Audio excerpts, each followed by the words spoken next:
The smoke alarm was screaming that I was alive. Again, the last thing I remembered with crystal clarity was the feel of cheap, synthetic carpet beneath my cheek, the smell of stale beer and my own unwashed body, and the distant sound of my brothers laughing. That sound had been the final nail in my coffin. Not the overdose, not the cold. The overdose was just the mechanism. The laughter was the cause. Now I was back. I was in my old apartment, the one I'd had in my early 20s. And I was on fire that I jerked upright, a choked gasp escaping my lips as the world swam into focus. My hands flew to my arms, patting down the worn fabric of my t-shirt, but I wasn't burning. The apartment was.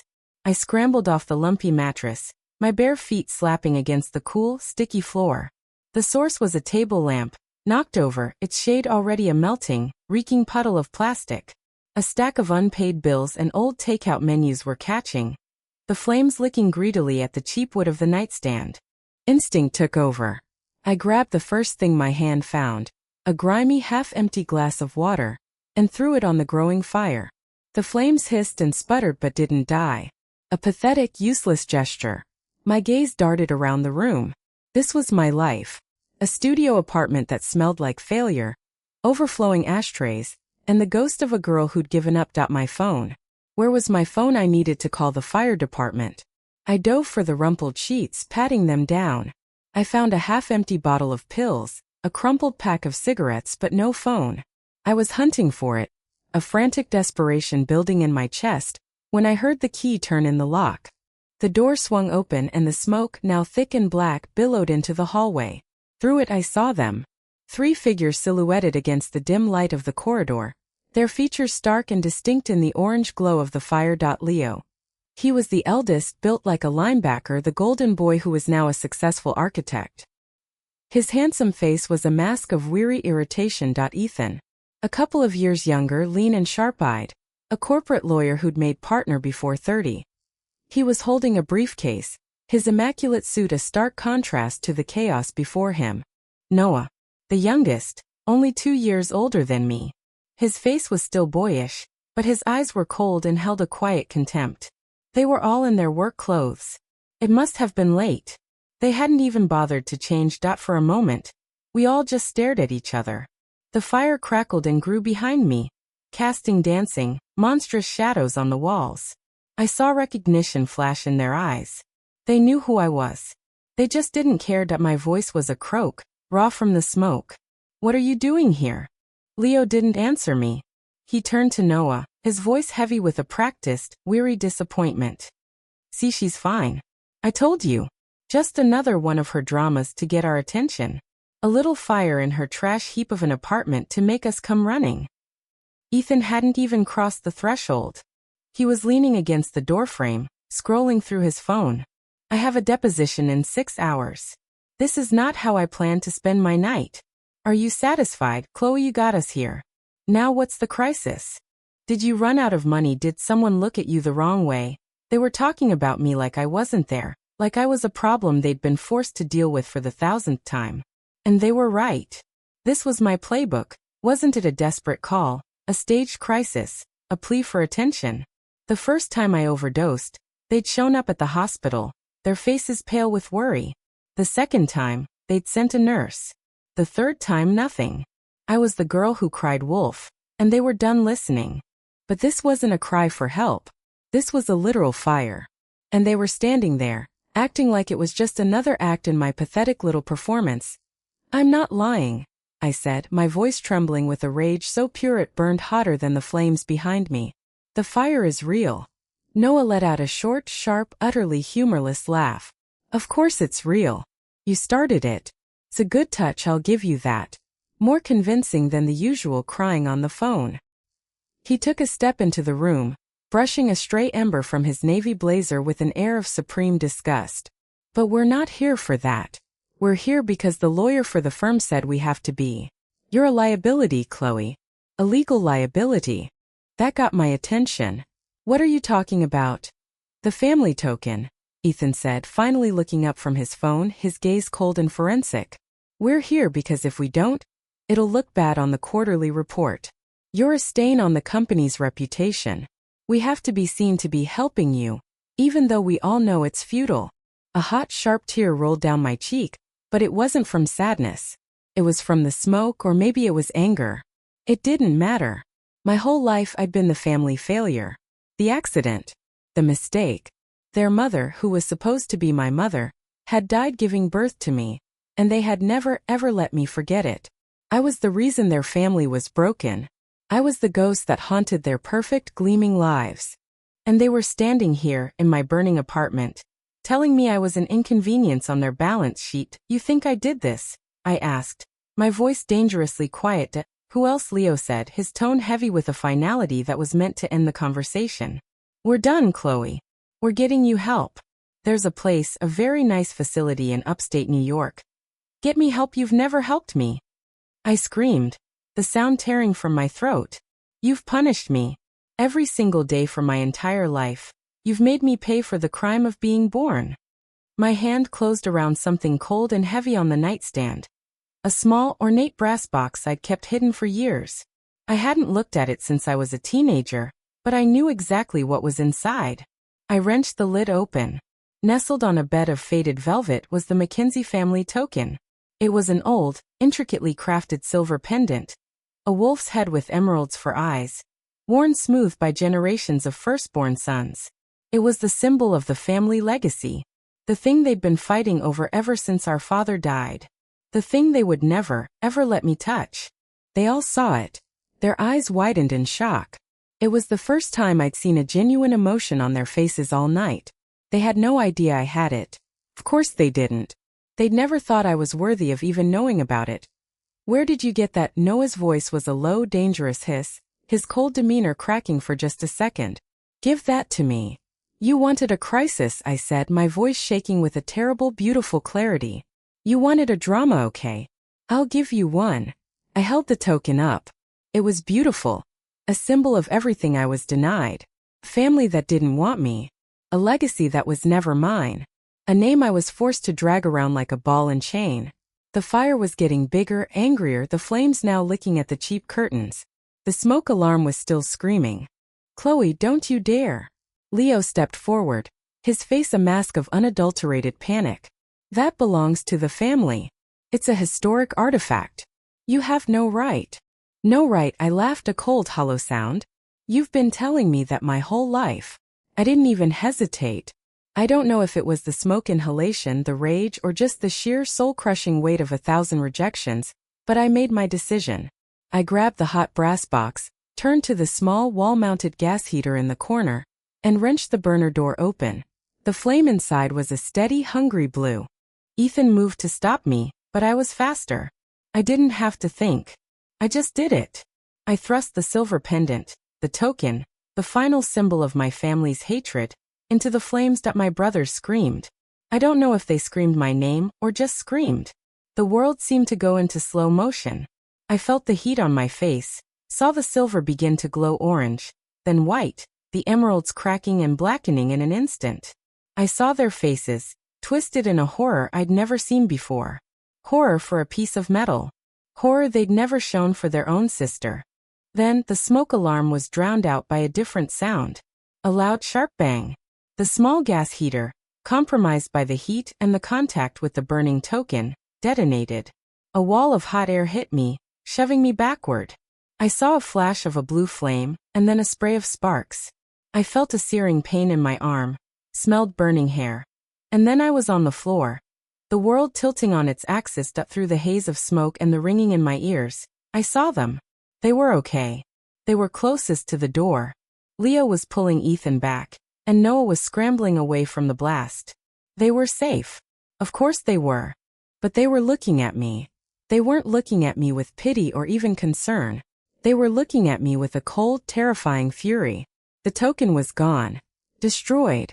I had taken the one thing they valued more than me and annihilated it. Ethan, his face pale with rage, was already on the phone, his voice sharp and demanding. "Yes, 911. There's been a fire. En explosion. We need police and an ambulance at 324 West Elm Street. And tell the police to get here fast. The suspect is still on the premises." Suspect. He was calling me a suspect. That I tried to push myself up, but my arms screamed in protest. I looked down. My forearm was a mess of angry red burns and blisters, the skin already peeling back in places. It hurt. It hurt so much. But it was nothing compared to the pain in my chest. The one good thing I had ever done, the one act of defiance, had just made me a criminal in their eyes. Not a victim. Not a sister. An arsonist. That I looked at the three of them, standing in a protective huddle by the open door, watching me writhe on the floor of my burning apartment. Their eyes were full of disgust. In their world, I was the girl who was just a little too loud, a little too broken, a little too much. They were the heroes and I was the villain. It was the role they'd cast me in from the moment I was born. Noah was the last one to leave. He took a step into the hallway, but before he did, he looked back at me. There was a flicker of something in his eyes. Not pity, but something worse. Satisfaction. "This is the end of the line for you, Chloe," he said, his voice quiet and cold. "This time, we're not covering it up." Then he was gone, the door clicking shut behind him, leaving me alone in the smoke and the orange light. The sound of sirens wailing in the distance. I was the family they had to hide. And now, I was finally a problem they could solve. My arm throbbed, a deep burning pulse that matched the frantic beat of my heart. I tried to move, to drag myself toward the door, but my body refused to cooperate. The smoke was thicker now, a heavy blanket pressing down on my lungs. Every breath was a struggle, a sharp searing pain that reminded me I was still alive. Still here. Still fighting. The sirens grew louder, closer. Red and blue lights flickered through the grimy window, casting strobe-like patterns on the walls. I could hear the heavy thud of boots on the stairs, the urgent shouts of firefighters. They were coming for me. But not to save me. Not really. They were coming to arrest me, to drag me away, to make me pay for a crime I didn't commit. I forced myself to my knees, my good arms shaking with the effort. The world tilted and spun, but I held on. I couldn't let them win. Not like this. Not after everything I'd survived.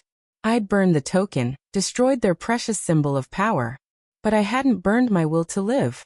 Not yet. The door burst open, and a firefighter in full gear appeared, his face obscured by a mask.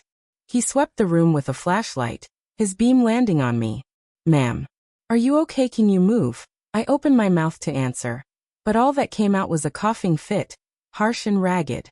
He was at my side in an instant, his gloved hands gripping my shoulders, pulling me up. "Come on, we need to get you out of here. Now."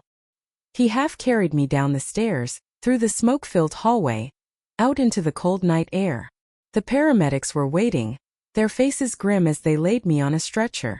I heard the distant wail of police sirens growing closer.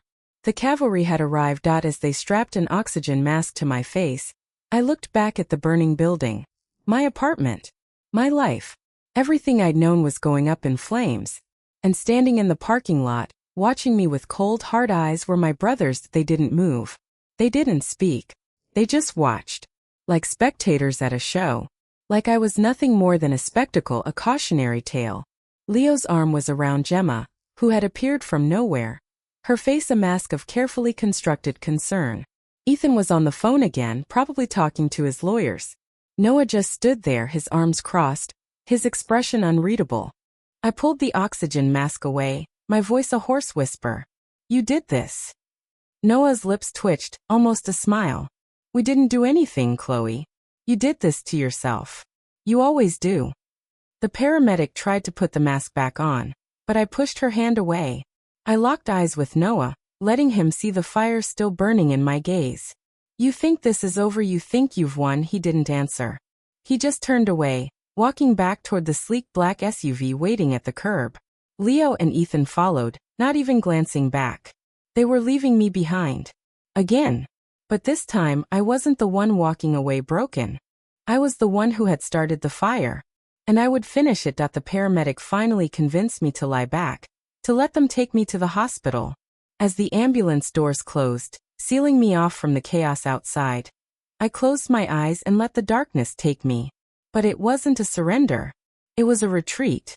A regrouping. Because I knew, with absolute certainty, that I would see them again. And when I did, I wouldn't be the victim. I wouldn't be the broken girl on the floor. I'd be the one holding all the cards. They'd burned their bridges, and now they'd have to face the consequences. The fire was just the beginning that the police didn't find me. Not that night anyway. The EMTs who'd arrived with the fire crew did, though. They'd pulled me out of the apartment, my lungs burning, my arm a raw screaming mess. I'd refused the ambulance, I think. Or maybe I just blacked out. The details from those first few hours were a blur of flashing lights, harsh voices, and the unnerving sensation of the world shifting beneath me. I woke up on a park bench. It was just past dawn, the sky a pale watery pink. A fine mist hung over the grass, and the air smelled of damp earth and decay. My arm was a throbbing, ugly thing. Someone had wrapped it in a clean white bandage, but it was already stained a rusty brown. The painkillers they'd given me at the scene had worn off, and it felt like someone was holding a lit match to my skin. My wallet was still in my back pocket. My phone miraculously was in my jacket. The screen was cracked, but it still had 12% battery. My first instinct, the one that had been beaten into me for 24 years, was to call them, to apologize, to beg. But that Chloe was gone. She had burned to death in that apartment, along with the family token. The woman on this park bench was something new, something raw and untethered. The first text message I saw was from Ethan. It was short, brutal, and to the point. The police are looking for you. They've opened an investigation into arson. Our lawyers are handling it. Consider yourself uninvited to the family. Do not contact us again. That was it. No, are you okay? No, we're worried about you. Just a legal declaration of war. I wasn't their sister anymore. I was a criminal. A liability they were cutting loose. I scrolled through my contacts. There were names there. Faces from a past life. People I'd gone to high school with, people I'd partied with. People who'd given up on me years ago. No one was going to save me. I had to save myself. My eyes landed on a name I hadn't thought about in years. Amelia Vance. My only real friend from college before everything fell apart. She was a graphic designer. A brilliant, fiercely independent girl who had tried to drag me out of my depression more times than I could count. I'd pushed her away too, convinced I was nothing but a burden. Convinced I was poison. But she was the only person in my life who had ever seen me as anything other than a disaster. I dialed her number. It rang 4 times. I was about to hang up, my throat tight with shame, when her voice, sleepy and a little annoyed, answered. Hello, Amelia. My voice was a croak. It's Chloe. Chloe Mackenzie. A beat of silence.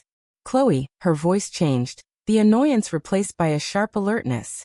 Jesus, it's 6 in the morning. Are you okay? I haven't heard from you in like 2 years.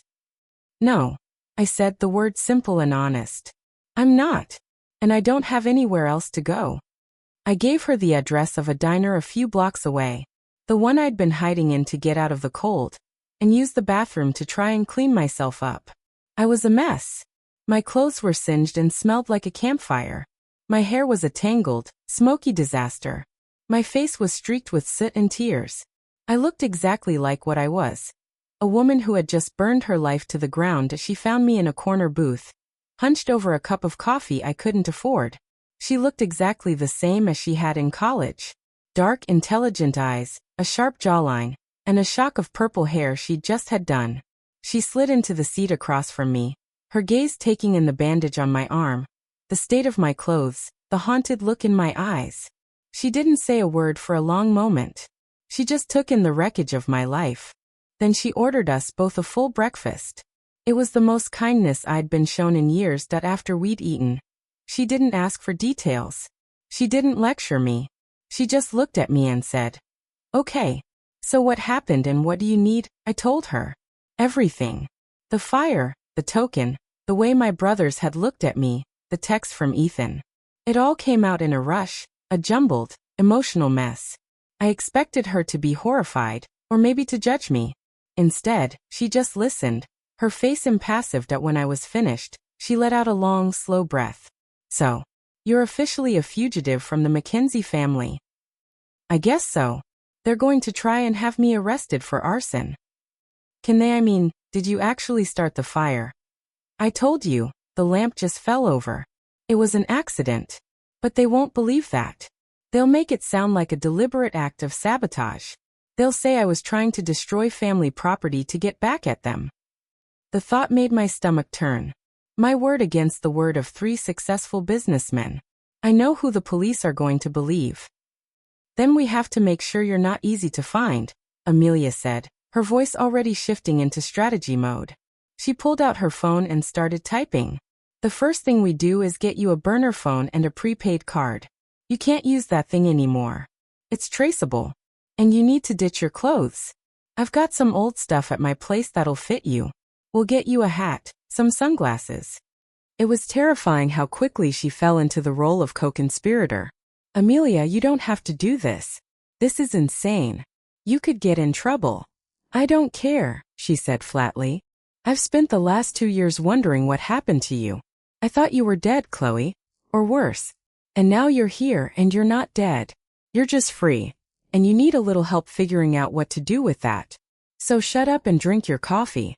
For the first time in what felt like a lifetime, I laughed. It was a weak, watery sound, but it was real. She was right. My brothers had spent 24 years conditioning me to believe I was worthless. To believe I couldn't survive without them. But I had survived. I was here. And I wasn't going to let them take that away from me. We spent the next few days in a kind of fugitive daze. I crashed on Amelia's couch, sleeping for the first time in a decade without a nightmare. I let her bandage my arm properly. I even let her dye my hair a dull, inconspicuous brown. I was no longer Chloe Mackenzie, the family scandal. I was just a ghost. A non-person. And that was exactly what I needed. The first time I saw my brothers was a week later. Amelia was at work. And I had ventured out for the first time on my own to go to the small corner store a block from her apartment. I was wearing a baseball cap and a pair of oversized sunglasses. I was just a nondescript woman getting a bottle of water and a bag of chips. They were all in the back of a black SUV, stopped at a red light. It was Leo's car. I recognized the license plate. The window was rolled down and I could see them all clearly. Leo was driving, talking on his phone. Ethan was in the passenger seat, scrolling through his tablet. Noah was in the back, staring out the window, a look of profound boredom on his face. They were just going about their day. Their perfect, clean, unburdened lives. Not a care in the world. It was like I'd never even existed. Like the fire, the explosion, the destruction of their precious family heirloom was just a minor inconvenience they'd already forgotten about. The light changed, and the SUV pulled away, disappearing into the flow of traffic. I stood on the sidewalk, clutching my water bottle, my heart hammering in my chest. They were so close. So close I could have touched the car. But they hadn't even looked at me. I was invisible. It was the most freeing feeling in the world, but it didn't last. A few days later, a letter arrived at Amelia's apartment, addressed to me. It was on heavy, expensive-looking stationery, with the Mackenzie family crest embossed on the top. The same crest I'd incinerated. The irony wasn't lost on me. It was from a legal firm I'd never heard of. Farrer, Stone and Associates. They were representing my brothers. The letter was a cease and desist. It stated, in cold, emotionless legal jargon, that I was to have no further contact with any member of the Mackenzie family. It also mentioned that my personal records, my social security number, my credit history had all been flagged. I was a person of interest, in an active investigation. It was a formality, they said. A necessary legal step to protect their assets. But I saw it for what it was. It was a threat. A statement of intent. They were erasing me. They were making it impossible for me to get a job, open a bank account, or live a normal life. They were ensuring that my name would be synonymous with crazy, unstable, and dangerous. They were burying me alive. Those bastards, Amelia said, reading the letter over my shoulder. They're not just disowning you. They're trying to destroy you. Because they're scared, I said, the words coming out slowly as a new thought crystallized in my mind. They're not just trying to protect their image. They're trying to stop me from telling the truth. What truth? The truth about who they really are. About what they did. All the years of neglect, the abuse, the way they treated me like a servant. The way they made me feel like I was the monster. The one who broke the family. They're not just a bunch of successful guys who had a crazy sister. They are the reason I am the way I am. And they've been working for years to make sure no one ever finds out. It was the first time I'd ever allowed myself to think of it that way. The shame, the guilt, the self-destruction. It wasn't just random bad luck. It was a system. A system of emotional abuse designed to keep me small, to keep me quiet. And it had worked, right up until I'd thrown the token into the fire. They made you feel like it was your fault, Amelia said softly. They made you feel like you were the one who was broken. Yes, I whispered. And I let them. I believed them. For 24 years, I believed them. But I didn't believe them anymore. The fire had burned that belief out of me. It had left nothing but a cold, hard, furious determination. They wanted me to disappear. They wanted me to be a ghost. But ghosts didn't have to stay silent. They could haunt that. I felt a new energy coursing through me, a purpose I hadn't felt in years. It was the first step of a plan. A dangerous plan. A plan that would either destroy them or destroy me. But it was a plan, and it was mine. Amelia, I said, turning to her. How do you feel about digging up some old secrets? Her eyes glinted in the dim light of the apartment. I'm a graphic designer. I spend my life finding creative solutions to problems. What do you need? Everything, I said. I need to know everything about them. Every deal they've made. Every person they've stepped on to get where they are. I need their skeletons. And I need them to know I have them. Amelia grabbed her laptop and opened it with a decisive click. All right. Let's start with Leo. He's the most public-facing. He's got the most to lose if something ugly comes out. Where do we start? His development projects, I said, the pieces clicking into place. He's built a lot of buildings. But I remember hearing whispers years ago about a neighborhood he bulldozed. Something about a protest. A group of old homeowners who fought back and lost. It was before I really understood what he did, but I remember the name. Prometheus Holdings. She typed it in. Her eyes scanned the screen, narrowing. There's a shell company. A lot of properties registered under that name. This is a lot of money, Chloe. A lot of money moving through some very quiet channels. That's the thread. Pull it. She worked for hours cross-referencing public records, property deeds, corporate filings. I sat beside her, watching the screen glow and shift, watching the image of my perfect, untouchable brothers begin to crack. Then she found it. A lawsuit. A small one, barely a footnote in the local news archives. A group of elderly residents from a neighborhood called Oakhaven had filed a complaint against an unnamed developer, claiming harassment and intimidation. The case had been settled out of court. The residents had been paid off. Their homes had been demolished. A luxury high-rise had gone up in its place. The developer had never been named publicly. But the legal paperwork, the records of the settlement, they all traced back to a single entity. Prometheus Holdings. And Prometheus Holdings traced back to Leo. That I stared at the screen, my heart pounding. We have him. We have something, Amelia corrected. We have a pattern of behavior. We have a cover-up. We have the victims. But we need more. We need a smoking gun. I nodded. Then we keep digging. What about Noah? He's the PR guy, right? The charming one. Amelia scrolled through her files. He's been pretty careful. But no one is careful about everything. I'll start with his personal life, relationship history, employment records, that kind of thing. It took another week. We worked in the evenings, after Amelia got home from her job. I was in a strange limbo, hiding in her apartment, avoiding the outside world, plotting my revenge. It was exhausting and exhilarating in equal measure. Then Amelia called me over to the laptop one night, her face pale. Chloe, you need to see this. She had found an article. A small blurb in a local paper from 3 years ago. A young woman, a former intern at Noah's PR firm, had made a complaint. She claimed harassment, unwanted advances, a pattern of inappropriate behavior. The story had been buried, of course. The woman had been paid off, forced to sign a non-disclosure agreement. Her name had been scrubbed from the records. But Amelia had found her. Sarah Jenkins. She traced her through old social media posts, through a LinkedIn profile that had been inactive for years.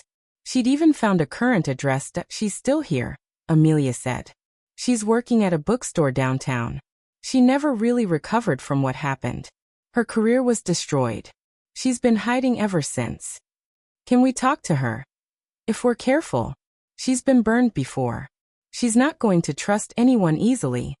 I looked at the photo on the screen. A young woman with kind eyes and a sad smile. She looked like me, like someone who had been broken and discarded by the people she trusted most. We don't need her to talk, I said slowly. We just need her to know we have proof. We need her to know she doesn't have to be scared anymore. We went to the bookstore the next day. I stayed outside wearing my disguise while Amelia went in. She bought a book, struck up a conversation, and slipped Sarah a note with a phone number and a simple message. I know what happened to you. I have evidence. Please call. It was a gamble, but it paid off. 2 days later, Sarah called. Her voice was hesitant, filled with fear and hope in equal measure. She agreed to meet. We met at a coffee shop on the other side of town. I didn't tell her who I was. I just gave her the envelope, the documents, the proof of the NDA, the trail of evidence that tied Noah and Ethan to the cover-up. She opened it, read through it, and started to cry. I thought I was alone, she whispered. I thought no one would ever believe me. You're not alone anymore, I said. And soon everyone will know the truth. I left the coffee shop feeling something I hadn't felt in years. Hope. And power. The pieces were falling into place. My brother's perfect world was starting to crumble. And I was just getting started. It started small. A whisper in the dark. A ghost of a rumor at a charity gala. That my brothers were the kings of their respective castles.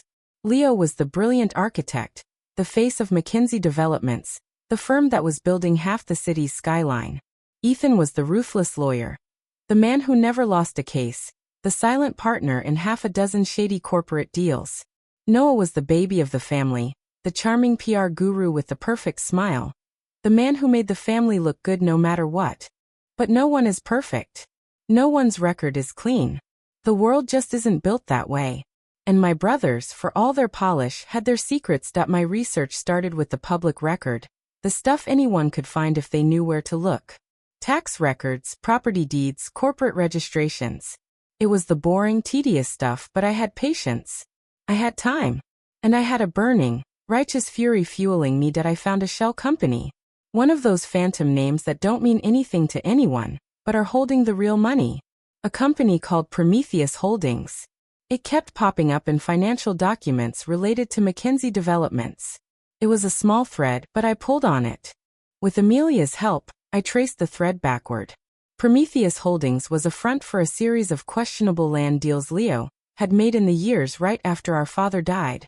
He'd bullied a group of elderly homeowners out of a historic neighborhood, using legal threats and intimidation to build a luxury high-rise. The project had made him a fortune. The former residents had been scattered to the wind, their homes demolished. And no one had ever investigated it. I had the documents. I had the names. I had the timeline. It was a smoking gun. But it wasn't enough. I needed something else. Something personal. Something that would hurt them in a way a financial scandal never could. That was when I started looking at Noah. He was the one they thought was the perfect one. The golden boy with the winning smile. The charming philanthropist. He'd hosted countless charity events, raised millions for various causes. But I knew him. I knew the contempt that lurked beneath the surface. I knew the casual cruelty he'd shown me my entire life.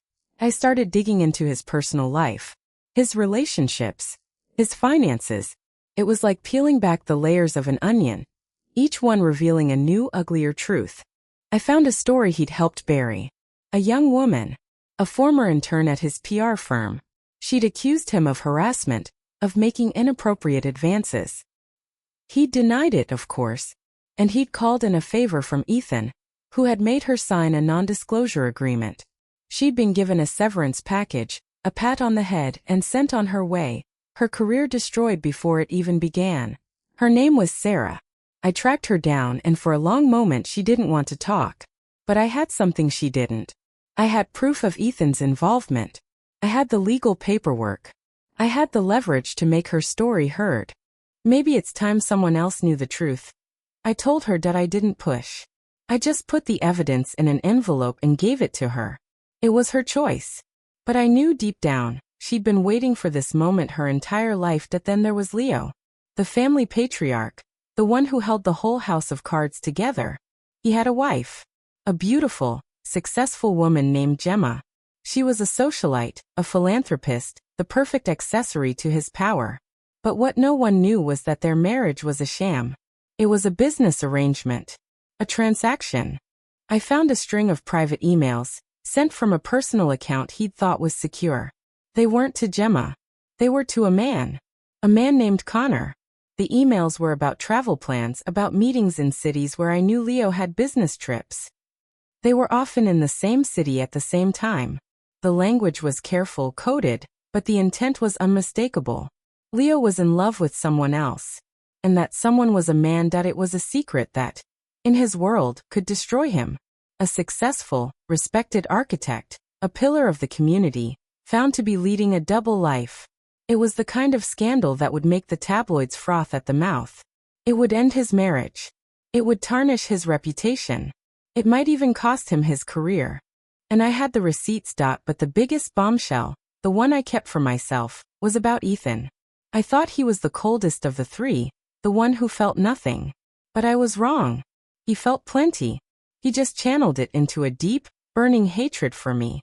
It had to be me. It was always me. I found a journal of all things. A leather-bound journal hidden in a safety deposit box I'd been able to get access to. It was a few years old, before I'd started my downward spiral. The handwriting was all his. It was a detailed account of his emotional state after our father's death. And in it there was a bomb.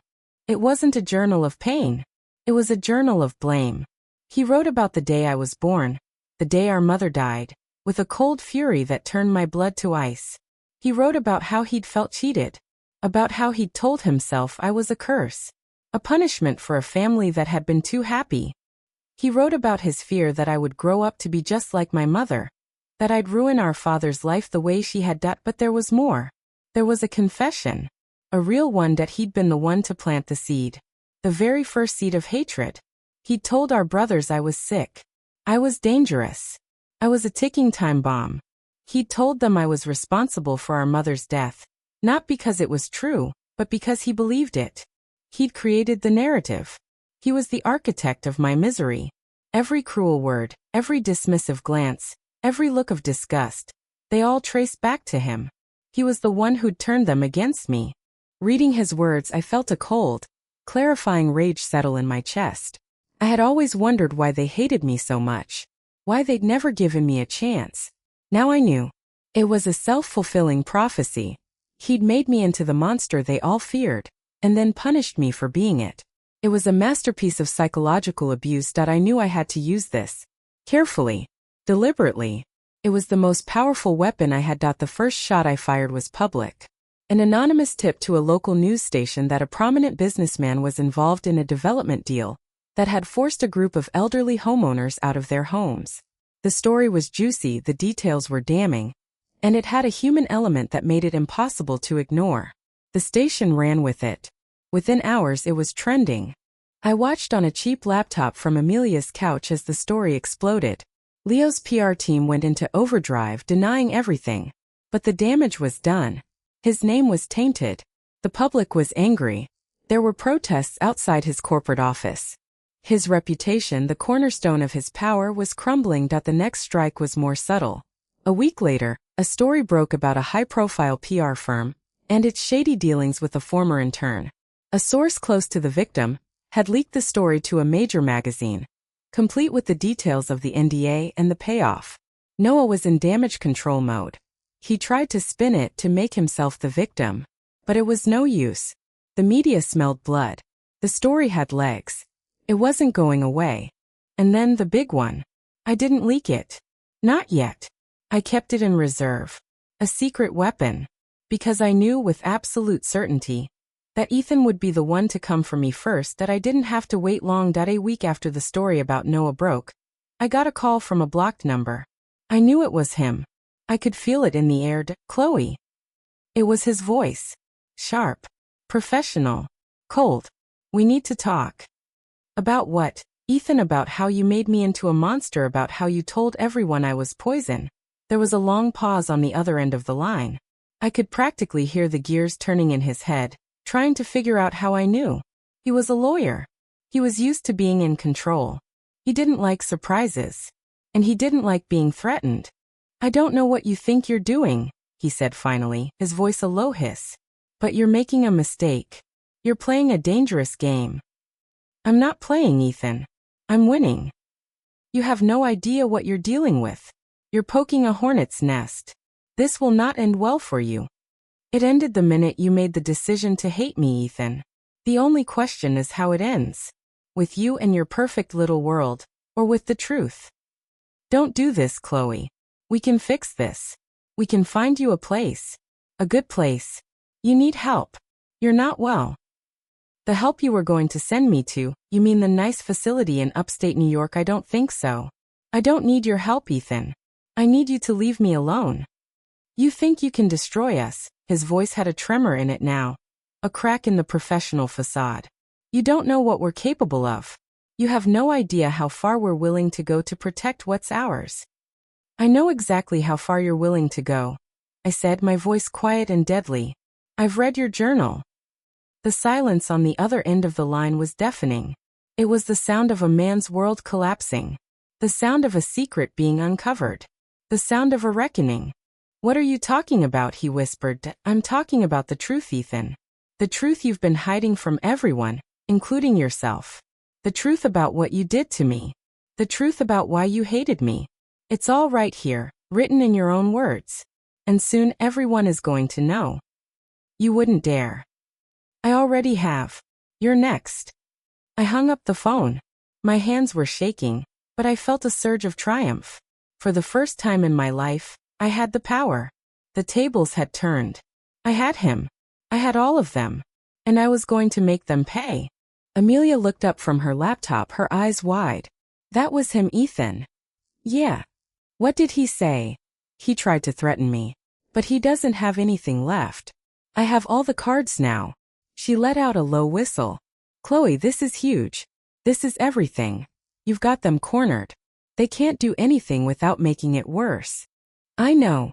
I took a deep breath, feeling the weight of what I was about to do. "I'm going to send the article about Ethan to the same journalist who ran the story about Leo. The one with the excerpts from his journal. I want it to be public. I want everyone to see the truth. You sure about this? Once it's out there, there's no taking it back." I've never been more sure of anything in my life. I composed the email, attaching the files, the scanned pages of the journal, the timeline of events. I hit send and felt a strange sense of calm wash over me. It was done. The war was over. I had one dot, but as the hours passed, the calm gave way to something else. Doubt. Guilt. I had spent so long hating them, wanting to destroy them, that I hadn't realized I was destroying a part of myself in the process. The fire I'd lit had grown beyond my control. It was consuming everything in its path, including me. I looked at the photos on my phone. Old photos. From a time when things had been different. Before the hate, before the blame, before everything fell apart. There was one of all of us, standing in front of the old house, our arms around each other. We looked happy. We looked like a family. What had happened to us? How had we gone from that to this? I didn't have an answer. But I knew I had to see them. One last time. I had to look them in the eye and see what I'd done. I had to close this chapter for good. I texted Leo from my burner phone. "We need to talk. No lawyers. Just us. The park. The one we used to go to as kids. Tomorrow. Noon." I didn't expect a reply. But I got one. A single word. "Fine." I spent the rest of the night preparing. I didn't sleep. I just sat on Amelia's couch, staring at the wall, replaying every moment of the past few months in my head. The fire. The escape. The research. The revenge. It all felt like a dream. A nightmare I couldn't wake up from. When morning came, I dressed in clean clothes. I pulled my dyed hair back into a ponytail. I looked at myself in the mirror, and didn't recognize the woman staring back. She was harder, colder, more determined. But underneath it all, she was still the same broken girl who had set fire to her own life. I walked to the park. The one we used to go to as kids. The one with the old swing set and the cracked concrete path. It was deserted. The sun was setting, casting long, orange shadows across the grass. And there they were, sitting on a bench near the swings. Leo, Ethan, and Noah. They looked different. Smaller. Diminished. The arrogance was gone, replaced by a hollow, haunted look. They'd been through their own kind of fire, and they hadn't come out unscathed. I walked up to them, my heart pounding in my chest. They stood up when they saw me. There was no anger in their eyes, just a kind of weary, bone-deep exhaustion. "Chloe," Leo said, his voice hoarse. "You came." "Of course I came," I said. "I had to see this. I had to see what I've done." Noah looked away. Ethan just stared at the ground. "They couldn't even look me in the eye. You wanted to destroy us," Leo said. "And you did. You did exactly what you set out to do. The company is in shambles. Our reputations are ruined. We have nothing left." "Good," I said, the word sharp and bitter. "Now you know how it feels. Now you know what it's like to have everything taken away from you." "Was it worth it?" Ethan asked, his voice barely a whisper. "Was it worth all the pain, all the destruction?" I opened my mouth to answer, but the words wouldn't come. Because the truth was, I didn't know anymore that I had won the war. But I had lost myself in the process. And I wasn't sure if the victory was worth the cost. That the park was quiet, the kind of heavy silence that settled over a place long after the children had gone home. The swing set creaked faintly in the evening breeze, the rusty chains groaning with every small movement. I stood in front of my brothers, the three men who had shaped my entire existence, and for the first time in my life, I didn't know what to say. Leo broke the silence first. "We've been sitting here for an hour, Chloe, just waiting, wondering what you were going to do next." His voice was raw, stripped of its usual authority. "We didn't think you'd actually come." "Neither did I admitted. "But I had to see it. I had to see what I've become." Noah let out a bitter laugh. "What you've become? You're the one who destroyed us. You're the one who burned everything to the ground." "No," I said, my voice steady. "I'm the one who finally fought back. There's a difference." Ethan looked up, his eyes red-rimmed and hollow. "You think we don't know that? You think we don't see what we did? You've made sure everyone sees it. The whole world knows our secrets now. Our shame. Our sins. It's all out there thanks to you." "Good," I said, the word sharp and unyielding. "It should be. You spent 24 years hiding the truth, making me believe I was the problem. Making me believe I was the one who broke this family. But it was you, Ethan. You started it. You planted the seeds of hate in their heads. You made them believe I was poison." He flinched as if I'd struck him. "I was a kid, Chloe. I was grieving. I didn't know what I was doing." "You were a teenager. You knew exactly what you were doing. You wrote it all down. I read every word. The way you blamed me. The way you convinced yourself I was the monster. You created this. All of it." Leo stepped forward, his hands raised in a placating gesture. "We're not here to fight, Chloe. We're not here to blame you or defend ourselves. We're here because we don't know what else to do. You've won. You've taken everything from us. What more do you want?" The question hung in the air between us, heavy and unanswered. What did I want? I'd spent months planning my revenge, dreaming of this moment, imagining the look on their faces when their world came crashing down. But now that I had it, now that I was standing here, looking at them, I realized I hadn't thought past the victory. That I looked at Leo, the golden boy, the one who could do no wrong. His face was gaunt, his eyes sunken. He looked like a man who hadn't slept in weeks. I looked at Noah, the charming one, the family's smile. His smile was gone, replaced by a grim, defeated line. And I looked at Ethan, the cold, calculating lawyer who had orchestrated my entire misery. He looked broken. The journal had done its job. "I didn't come here to gloat," I said finally. "I came here to understand, to close this chapter, to see if there's anything left of the family we used to be." Noah shook his head. "That family died a long time ago, Chloe. You know that. It died when our mother died. It died when our father shut himself away. It died when we turned on each other. Then why are we still doing this?" I demanded. "Why are we still fighting? Why are we still hurting each other? What's the point?" Ethan's voice was barely a whisper. "Because it's all we know. It's all we've ever known." For a long moment, no one spoke. The wind picked up, rustling the leaves on the trees, carrying with it the distant sound of traffic and the murmur of the city. I felt something shift inside me. A loosening of the knot I'd been carrying my entire life. The anger was still there, simmering beneath the surface, but it was no longer the only thing driving me. I'm not the same person I was, I said quietly. The woman who set that fire, the woman who burned the token, that was a woman who had nothing left to lose. But I have something now. I have my freedom. I have my life. And I'm not going to spend it being consumed by hate.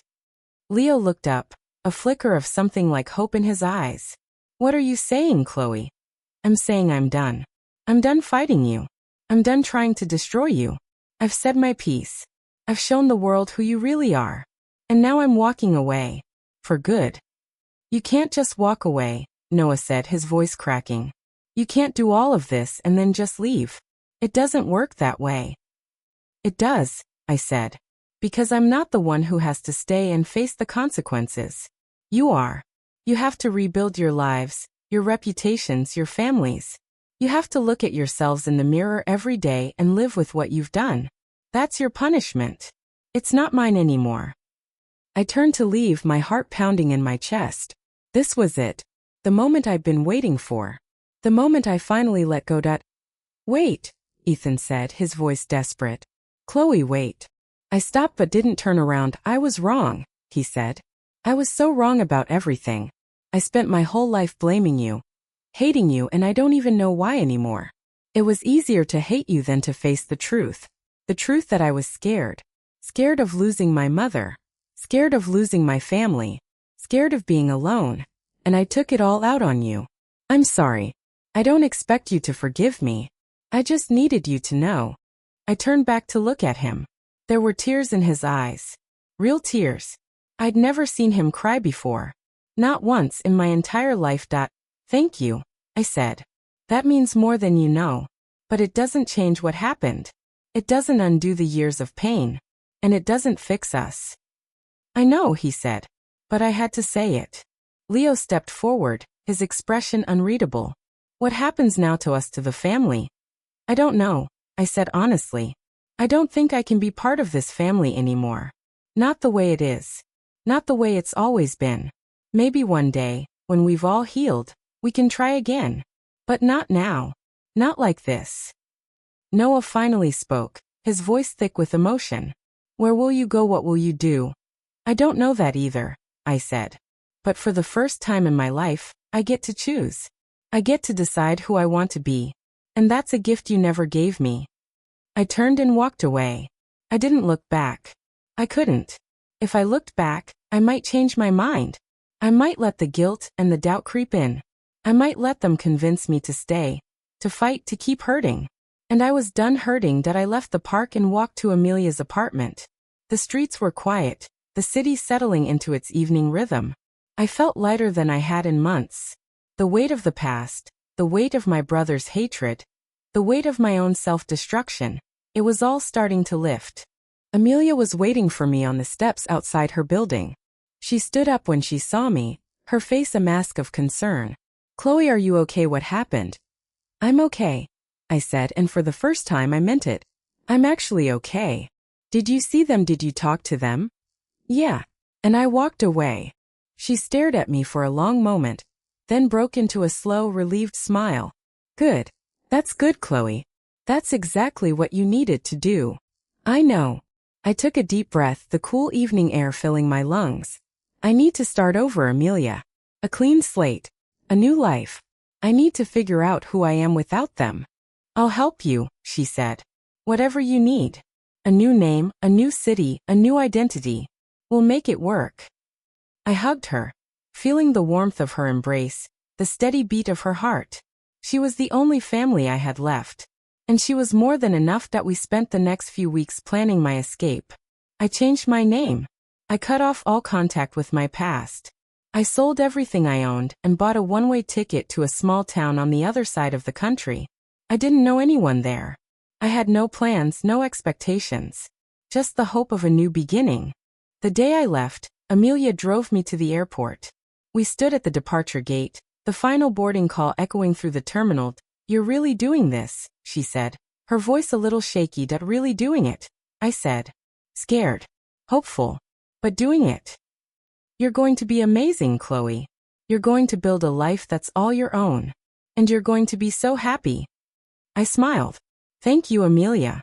For everything. For saving me. For being my family when I had none. You never had none, she said, wiping a tear from her eye. You had me. You always had me. We hugged one last time.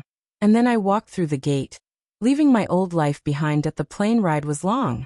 I stared out the window at the clouds, watching the world pass beneath me. I thought about my brothers, about the fire, about the token I'd burned. I thought about the woman I used to be and the woman I was becoming. And I let myself imagine a future without hate, without guilt, without fear. That the town I arrived in was nothing like the city. It was small, quiet, filled with kind faces and slow-paced days. I rented a tiny apartment above a bakery. I got a job at a local bookstore. I started writing again. And slowly, painfully, I began to heal. It wasn't easy. There were days when I wanted to give up. Days when I missed my family, missed the life I'd left behind. Days when I wondered if I'd made the right choice. But I kept going. I kept putting one foot in front of the other. I kept building my new life, piece by piece. A year later, I received a letter. It was from Leo. He tracked me down through Amelia, who'd asked my permission before giving him my address. The letter was long, filled with words I never thought I'd hear from him. He talked about his marriage, about the divorce, about the work he'd done to rebuild his reputation. He talked about Ethan and Noah, about their own struggles, their own journeys. And he talked about me. Chloe, I know I have no right to ask for your forgiveness, he wrote. But I want you to know that we're trying. We're trying to be better. We're trying to be the family we should have been all along. And we're trying to find you. Not to ask for anything, but just to let you know we're here. If you ever want to see us. If you ever want to give us another chance. I folded the letter and set it on the table. I stared at it for a long time, thinking about everything that had happened. The fire. The revenge. The destruction. The healing. I wasn't ready to see them. Maybe I'd never be ready. But I realized reading that letter that I didn't hate them anymore. The anger was gone. The rage had burned itself out. All that was left was a faint, fragile hope. A hope that maybe one day we could find a way to be a family again. I wrote back. A short letter, just a few lines. I'm not ready yet. But I'm getting there. Give me time. I sealed the envelope and dropped it in the mail. It was a small step. But it was a step in the right direction. A step toward closure. A step toward peace. And I knew, deep down, that I would be okay. I had survived. I had rebuilt. I had reclaimed my life. And that was more than I ever thought possible. The world was wide and full of possibility.